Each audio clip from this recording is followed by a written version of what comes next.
जब जब बात वाराणसी की होती है तब तब कुछ न कुछ खास निकलकर सामने आता है। आज बात होगी इस मस्त मौला शहर के गंभीर शख्स की, जो लड़ता है, गिरता है, फिर से उठता है और खुद के लिए नहीं बल्कि ऐसे बुजुर्गों के लिए जिनका कोई सहारा नहीं है। ये है सत्येंद्र शर्मा, जो कि समाज सेवी हैं, वाराणसी के उदयपुर गांव के निवासी।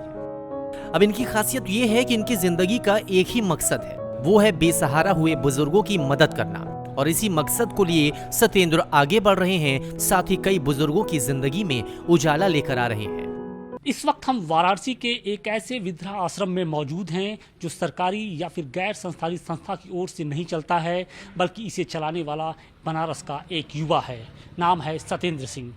अपनों की ठुकराए लोगों को सत्येंद्र अपने इस वृद्धाश्रम में जगह देते हैं। अपने खर्चे पर वो उन्हें खाने के साथ साथ उनके चिकित्सा का भी प्रबंध करते हैं और उसी वृद्धाश्रम की तस्वीरें हम आपको दिखाने की कोशिश कर रहे हैं। हमारे साथ सत्येंद्र भी हैं। सत्येंद्र, ये बताइए कि प्रेरणा कहाँ से मिली और थोड़ा सा हमें अपने वृद्धाश्रम के बारे में थोड़ा सा बताइए।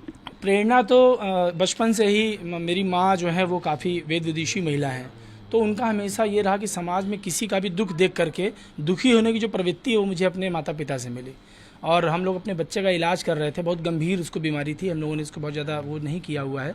उस गंभीर बीमारी के दौरान मुझे एक वृद्धा मिली जिनका बेटा उनको छोड़ के चला गया था।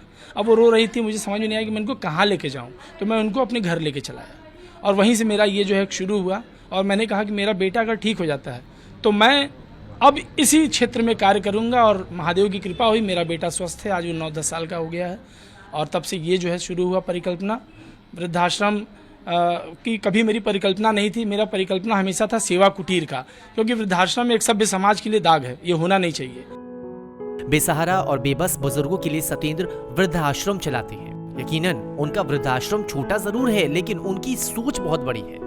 सत्येंद्र एक मेडिकल एजेंसी में काम करते हैं, लेकिन इसके साथ वो समाज सेवा से लगातार जुड़े रहे हैं। सत्येंद्र के वृद्धाश्रम में फिलहाल 1 दर्जन बुजुर्ग रह रहे हैं। इनके खाने से लेकर दवा तक का जिम्मा खुद सत्येंद्र अपने कंधे पर उठाते हैं। एक बेटी की तरह वो इन बुजुर्गों की देखभाल करते हैं और अपने हाथों से खाना खिलाते हैं, उनकी सेहत की पल पल जांच करते हैं।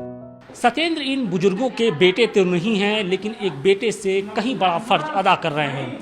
जिस उम्र में इन बुजुर्गों को अपनों के सहारे की जरूरत होती है, उस उम्र में ये बेबस और लाचार बने हुए हैं।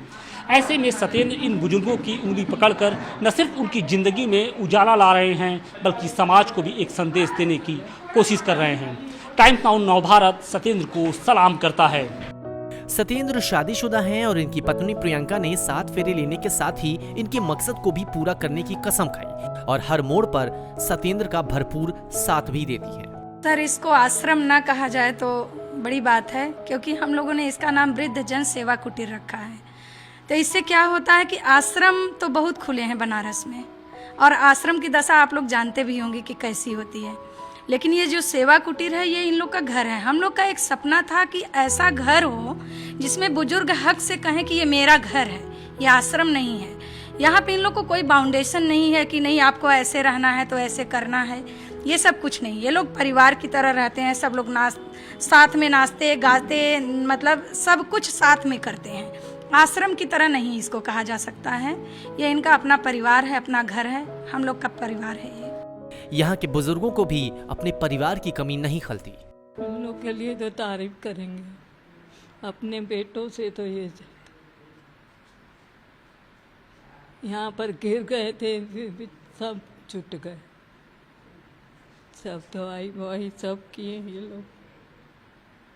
क्या क्या कैसे कैसे यहाँ पे रूटीन क्या रहता है आप लोग, कैसे खाना मिलता है, कैसे बढ़िया खाना, दवाई तो बढ़िया मिलती है, खाना भी बढ़िया मिलता है। दिन को सुबह नाश्ता, रात को दूध रोटी सब्जी सब मिलता है, जो फरमाइश हम करते हैं वो पूरा। आज के वक्त में जब लोग खुद की जरूरतों के लिए ही जीते हैं, ऐसे में जब कोई अपनी जरूरतों को छोड़कर उन लोगों के बारे में सोचे जिनका कोई नहीं, वाकई में ये काबिले तारीफ है।